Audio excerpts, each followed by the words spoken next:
Bom dia a todos, queridos e queridas companheiros e companheiras de jornada rumo à luz, rumo à ascensão espiritual e planetária. Tudo bem com vocês, meus queridos, minhas queridas? Então, hoje é segunda-feira, dia 16 de junho de 2025 e nós vamos juntos dar continuidade à nossa jornada 2025, uma nova escolha através dos ensinamentos de um curso em milagres.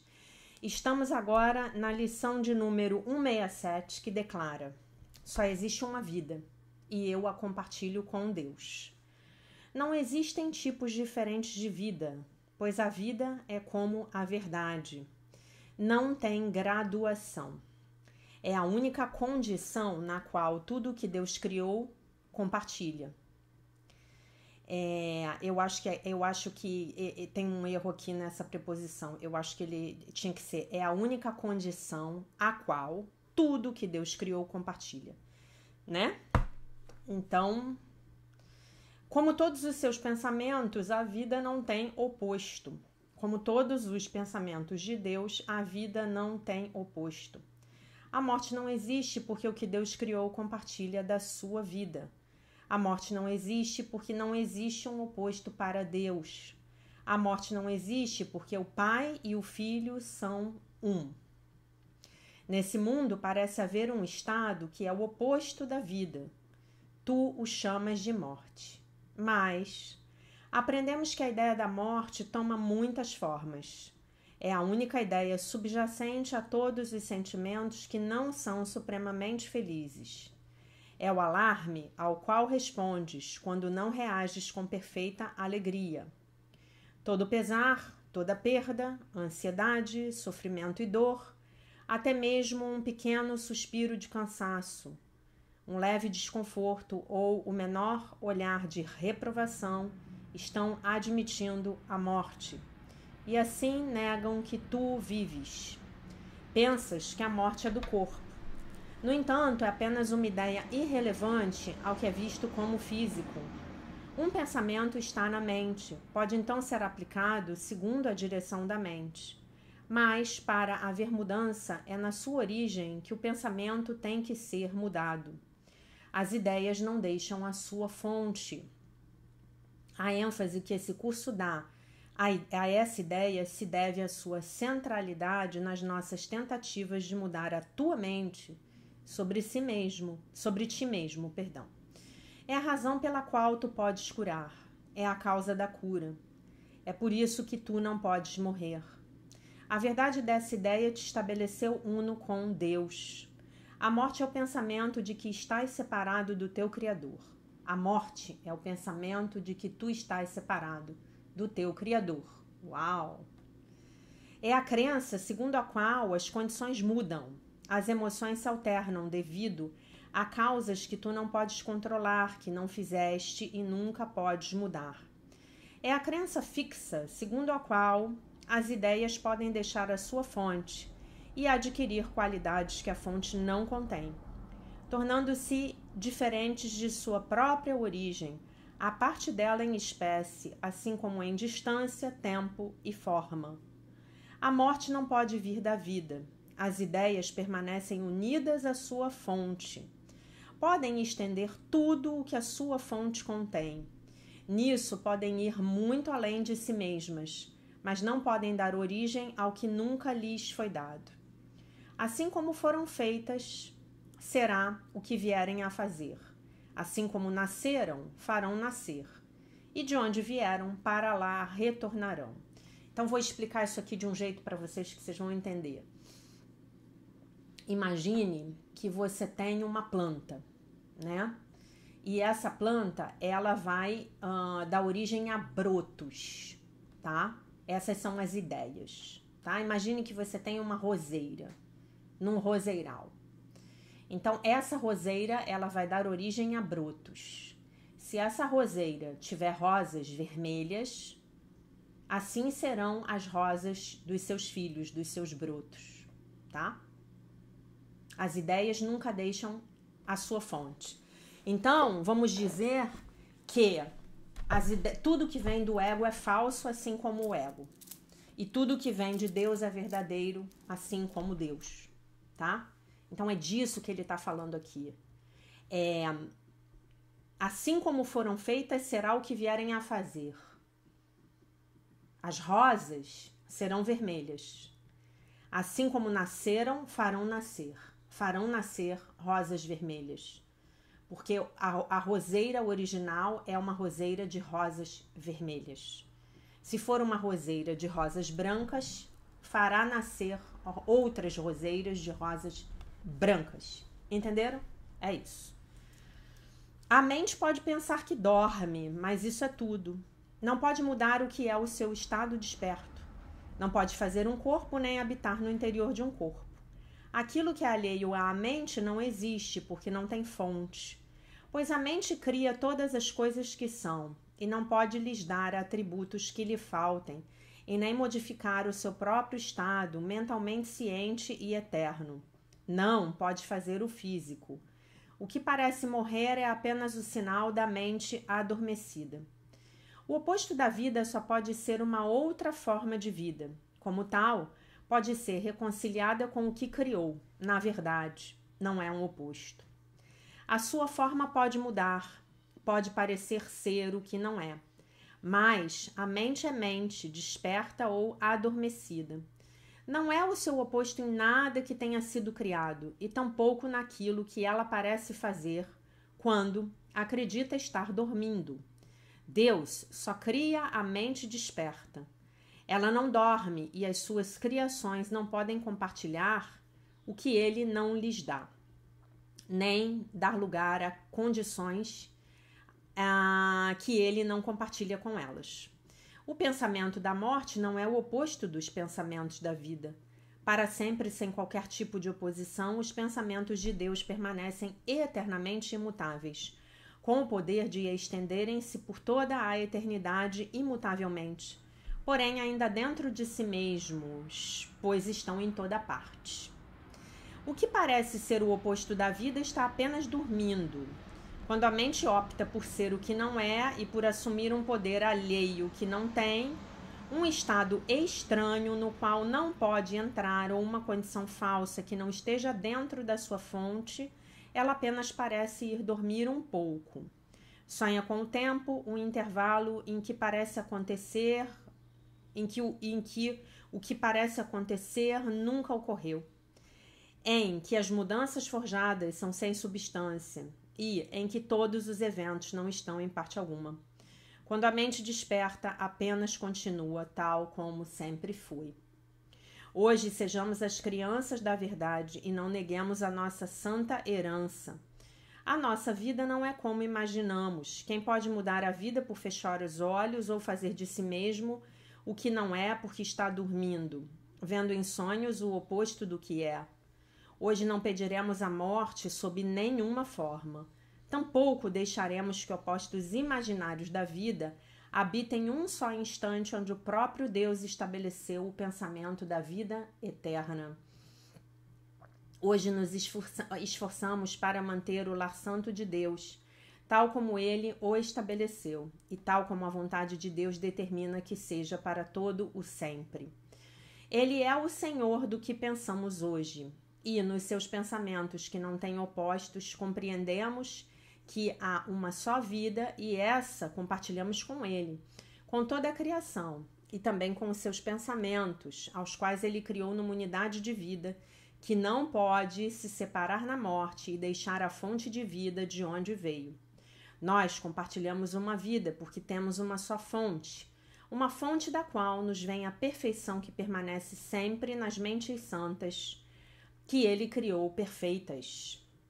Como éramos, agora somos, e sempre seremos. A mente adormecida tem que despertar ao ver a sua própria perfeição, espelhando tão perfeitamente o Senhor da vida, que ela se desvanece no que lá está refletido, e agora não é mais um mero reflexo. Vem a ser aquilo que é refletido, e a luz que faz com que o reflexo seja possível. Agora nenhuma visão é necessária, pois a mente desperta é aquela que conhece a sua fonte, o seu ser e a sua santidade. Então vamos lá, só existe uma vida e eu a compartilho com Deus, né? Então se nós pensarmos que Deus é essa roseira, vocês primeiro percebam que esse galho ele não pode estar separado da roseira. Não existe vida independente de Deus. Não, isso não é possível. Nem no holograma, nem em camadas e camadas e camadas de esquecimento. Não é possível isso, tá? A outra coisa que é importante que vocês entendam é que se a roseira original, Deus, tem rosas vermelhas, então você obrigatoriamente tem rosas vermelhas, tá bom? Ok? Isso é muito importante que vocês entendam. A vida aqui, dessa forma que nós a concebemos, dessa forma que nós entendemos que seja a vida, ela não é real, não é a vida verdadeira, tá bom? Não é de forma alguma a vida verdadeira. Nós estamos dentro de um holograma. Atualmente, esse holograma dominado pelo sistema de pensamento do ego, em pleno processo de liberação, tá? Esse holograma está sendo liberado neste exato momento. Neste exato momento, este holograma está sendo liberado. Daí o caos que nós vemos no mundo, porque nós ainda não temos um novo mundo, mas o antigo mundo já está sendo dissolvido. Nós podemos sentir isso. Se você se conectar nesse momento com o seu coração, você vai entender que o que eu estou falando é verdade. O holograma, esses programas do sistema de pensamento do ego estão sendo dissolvidos. A humanidade viveu durante milênios controlada pelo medo. Nós temos medo de tudo. Mesmo quando nós achamos que estamos livres, nós estamos aprisionados no medo. Nós estamos, nesse momento, ainda vivendo no modo sobrevivência. No modo sobrevivência. Não estamos no modo de prosperar, de crescer. Nós estamos sobrevivendo. Vocês já viram uma planta quando ela está crescendo, se desenvolvendo? E uma planta quando ela está prosperando? É isso, é a diferença.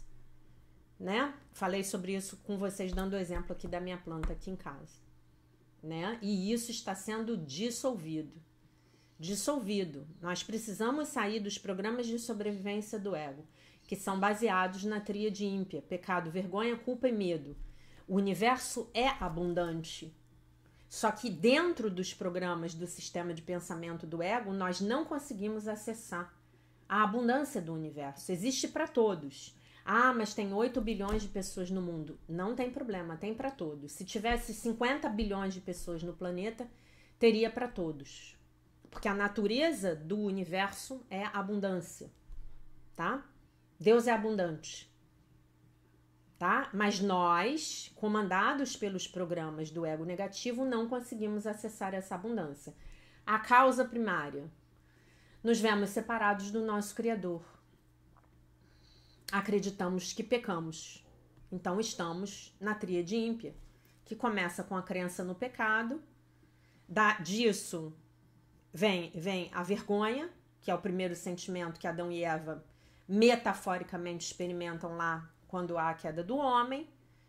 Num segundo momento nós temos a culpa, uma profunda culpa depois da vergonha, e temos o medo do futuro. Será que eu vou conseguir? Será que amanhã vai ter pão na minha mesa? Será que amanhã não vai ter uma guerra nuclear e vai explodir essa coisa toda? Não é? Não é assim que a gente vive? E o governo? E o meu chefe? E o meu emprego? E não sei o quê? Né? Nós ainda estamos conectados nessa matrix de medo. Mas estamos em processo de libertação e de liberação.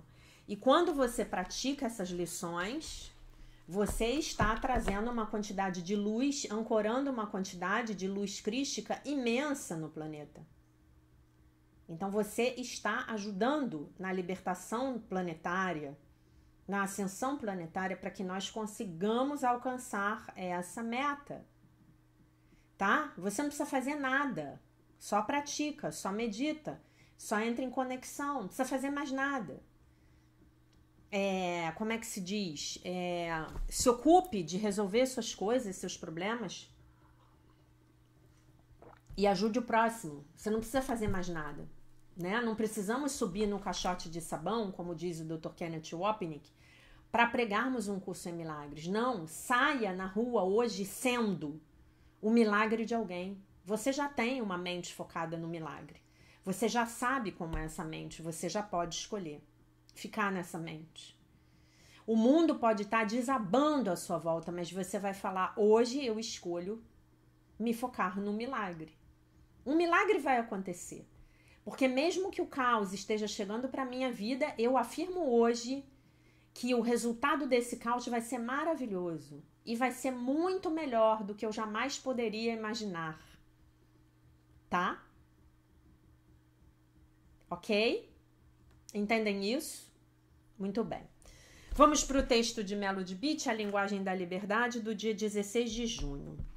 Sentindo-nos bem, os limites não complicam a vida. Os limites simplificam a vida. Texto dela própria do livro Para Além da Codependência. Há um aspecto positivo em se estabelecer limites.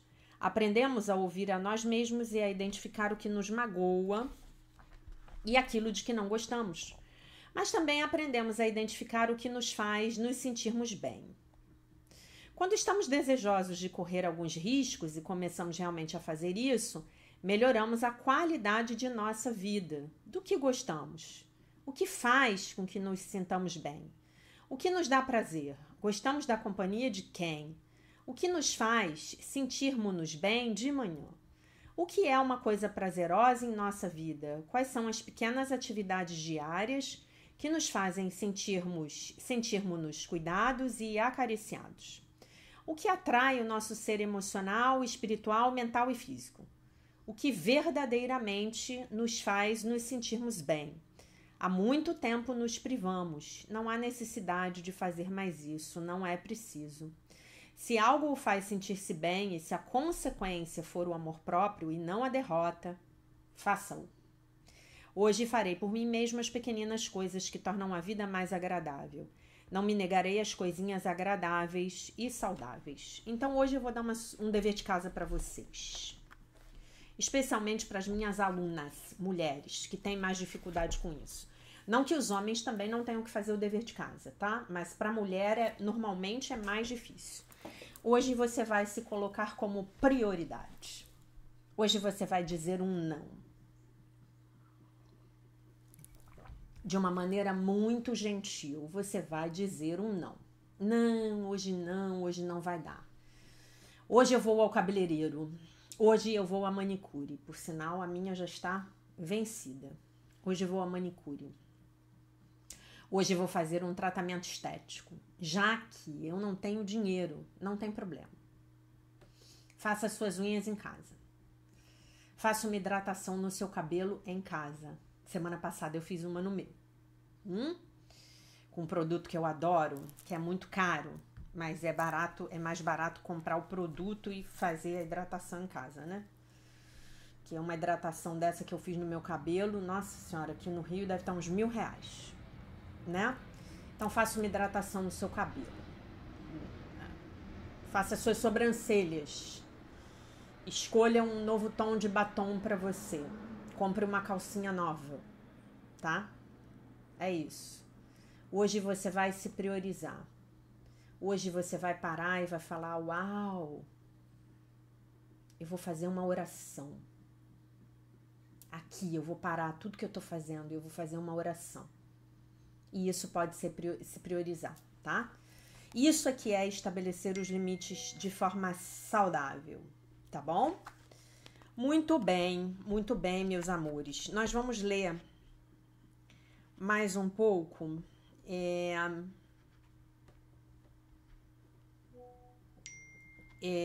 Aqui o livro do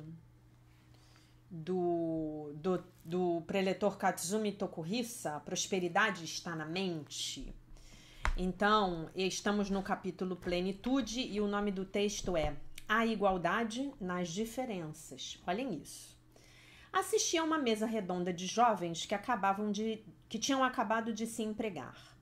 após concluírem o curso colegial. Lembrem-se de que ele está falando de coisas que ocorreram no Japão. O que mais me impressionou foram as seguintes palavras. Na escola, nos ensinaram que todos os homens são iguais e, de fato, sentíamos que isso era verdade. Mas, entrando numa empresa, ficamos surpresos, pois encontramos divisões de classes. Senti como se estivessem me mostrando uma face da atual educação escolar. Os homens são, sem dúvida, iguais quanto aos direitos básicos da vida, mas há uma diferença nítida na manifestação da capacidade de cada indivíduo. Essa diferença aparece mais claramente no mundo de disputas como o esportivo e o artístico. Dentro de uma empresa, a diferença não é tão acentuada, pois é difícil percebê-la, a não ser em trabalhos que exijam uma técnica especial ou que lidem com um instrumento muito complexo. Mesmo que as diferenças não sejam muito acentuadas, a manifestação da capacidade humana não é igual em absoluto. Se o trabalho numa empresa for elaborado partindo da premissa de que os homens são todos iguais, colocando na mesma posição o gerente, o chefe e os funcionários, em geral, nada conseguirão fazer. Ele está explicando aqui, gente, isso que ele está explicando é a explicação para vocês de que por que determinados sistemas políticos não funcionam e não vão funcionar jamais. Porque partem dessa ideia equivocada, tá? A medida da nossa capacidade é a medida do nosso sucesso, mas todos somos iguais em termos de... que ele diz aqui, ó. Deixa eu ver aqui. Todos os homens são, sem dúvida, iguais quanto aos direitos básicos da vida. Então, o Estado provê isso. O resto é com a capacidade e a disposição de cada indivíduo, né? O resto, cada um vai ter que fazer por si. Então, o Estado tem que prover as oportunidades, mas aí o indivíduo vai se desenvolver na medida da disposição dele, da capacidade dele, do esforço próprio, tá bom? Senão a gente acaba com o mérito, né? A gente acaba com o mérito. E aí a gente constrói uma sociedade que vai ficar de cabeça para baixo. Uma sociedade que no longo prazo estará fadada ao empobrecimento, às guerras, às revoluções, aos conflitos, né? E todos os seres humanos têm o direito de serem livres. Esse é um direito inato nosso. Nós somos livres. Repita sempre isso.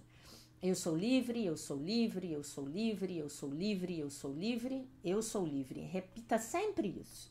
Nunca deixe de repetir. Você está dizendo para a Matrix que você não aceita mais determinados tipos de estruturas baseadas no controle e na perda da liberdade humana, tá? Mesmo que as diferenças não sejam muito acentuadas, a manifestação da capacidade humana não é igual em absoluto. Sabemos disso.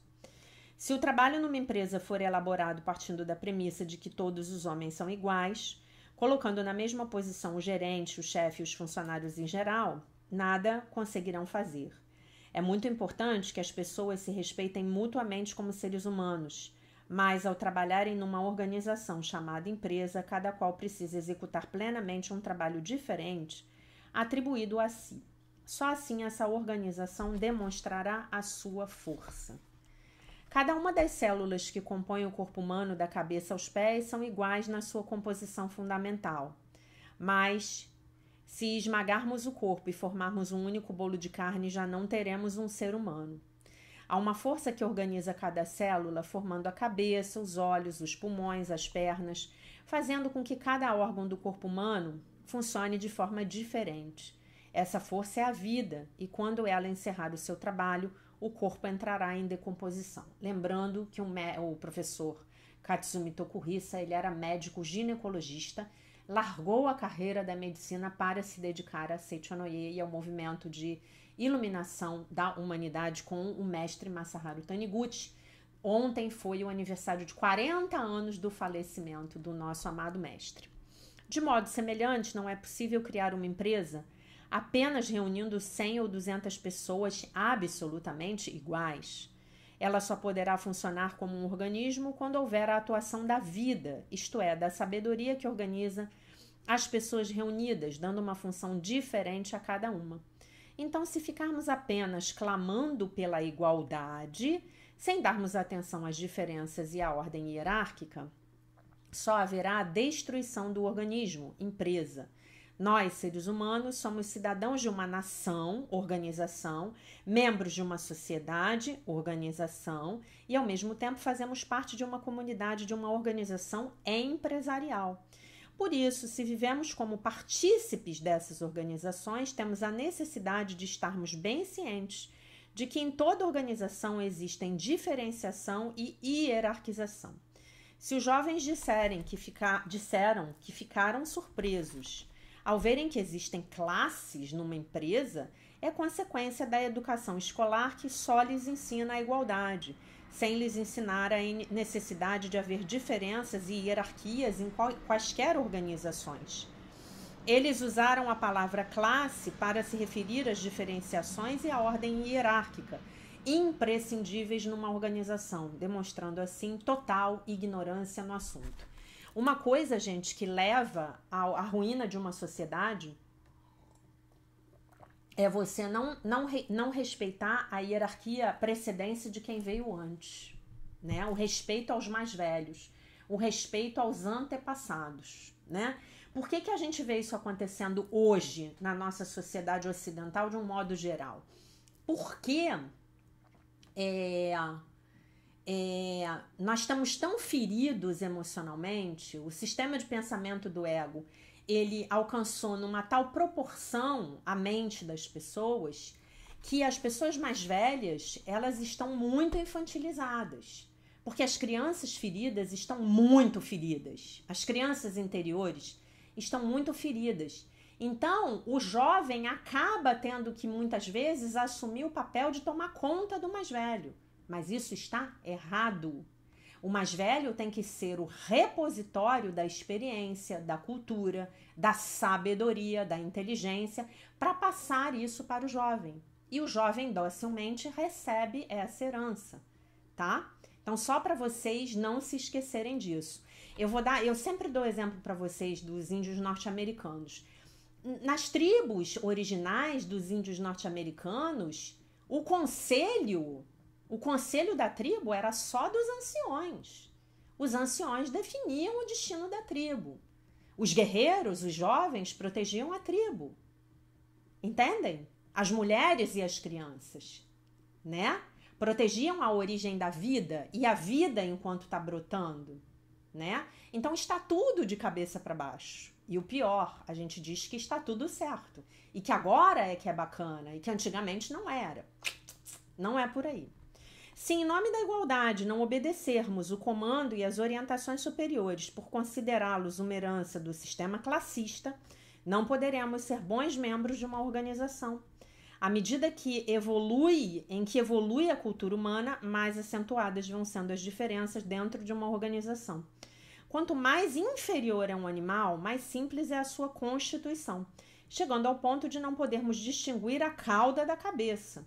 Quanto mais evoluído, mais complexo é o seu organismo, com acentuadas diferenciações. Doravante, a igualdade da essência humana será cada vez mais respeitada e, simultaneamente, será cada vez mais acentuada a diferenciação entre os membros de uma organização. Caso contrário, não acontecerá nenhum progresso cultural. E aí o que nós vemos? O mundo se despedaçando. Não é isso que a gente vê? Mas é isso aí, meus amores, minhas amoras, né? Então estamos falando de prosperidade, estamos falando da mente certa, estamos dizendo que se a prosperidade está na mente, definitivamente ela tem que estar na mente certa, né? E estamos entendendo quais são as diretrizes, o modo de funcionamento dessa mente certa, né? Estamos aí, deixa eu pegar a nossa lição, para eu não fechar o vídeo sem lê-la, peraí. Estamos aí vendo de que forma nós podemos aplicar os princípios dos milagres na nossa vida profissional, Só existe uma vida e eu a compartilho com Deus, né? Então, se só existe uma vida, você a compartilha com seu irmão também. Ao olhar para o seu irmão, é bom que também olhe, se lembrando dessa lição no dia de hoje, né? E estamos aqui, gente, nesse momento das nossas vidas, para darmos a nossa contribuição. Qual é a nossa contribuição? Qual é a nossa única função aqui? É ancorar essa luz crística. É ancorar o Cristo aqui no planeta Terra. Foi para isso que nós viemos. Se você encontrou esse ensinamento, ok, é só isso, nada mais. É simples, mas não é fácil. Temos que orar e vigiar. Temos que estar no momento presente. Temos que pedir ajuda para que essa mente possa ser ouvida, para que nós possamos a cada dia mais obedecermos essa mente. A cada dia mais, você vai... É como se você estivesse virando o Titanic, né? Ele estava virado para o lado esquerdo, agora você está virando ele para a direita, para a mente certa. O Titanic, gente, ele tem uma inércia fenomenal. Então, você vai virando devagarzinho o leme do Titanic. Mas, a cada dia mais, você vai entrando no curso. Você vai virar seu Titanic pessoal para o lado direito. Você vai, não tem jeito. Se você está seguindo esse ensinamento aqui, entendendo, praticando, perguntando, tirando suas dúvidas, você vai alcançar isso. Não tem como. Vai chegar uma hora que a sua mente vai estar completamente dirigida para esse lado. E aí a sua vida vai passar por transformações maravilhosas. Já deve estar passando, mas vai haver algo mais explosivo, digamos assim, né? Então é isso. Todos os dias nós estamos dizendo assim para Jesus, para Deus e para o Espírito Santo. E se você não assistiu a live de ontem, assista, foi poderosíssima. E na semana que vem nós vamos ter uma live de cura entre gerações, porque a gente está terminando o capítulo 10. Então nós vamos ter uma live de cura entre gerações com uma vivência, tá? Porque nós viemos aqui para botar um ponto final em toda essa programação do ego negativo que alcançou a nossa linhagem familiar. Nós vamos até lá as raízes, tá? Então, vai chegar uma hora em que não vai ter jeito. Você estará na mente certa. Você ainda vai ouvir o ego falando, você ainda vai escutar o ego falando, mas você não vai mais dar ouvidos a ele. Você vai falar, não quero mais isso. Não quero mais isso, eu escolho novamente. Eu escolho uma vida diferente para mim hoje. Eu escolho ancorar a luz do Cristo hoje. É isso que nós estamos dizendo para Deus hoje. Não queremos mais o sistema de pensamento do ego. Não escolhemos mais essa vida criada por ele. Nós escolhemos novamente. Nós escolhemos agora a vida que Deus quer para nós, que nós sabemos que é uma vida de felicidade perfeita. Tá bom? É isso que você está fazendo comigo aqui todo dia. Todo dia você está reafirmando a sua escolha por essa nova vida. Essa vida que é a vida que te pertence por direito divino. Essa vida que é verdadeiramente sua, tá bom? Então é isso. Essa era a mensagem do dia. Eu deixo vocês com a paz de nosso Senhor Jesus Cristo. Eu deixo vocês com o meu beijo imenso. E se Deus quiser, nós nos vemos novamente amanhã, tá? Que vocês tenham um lindo dia, um dia abençoado.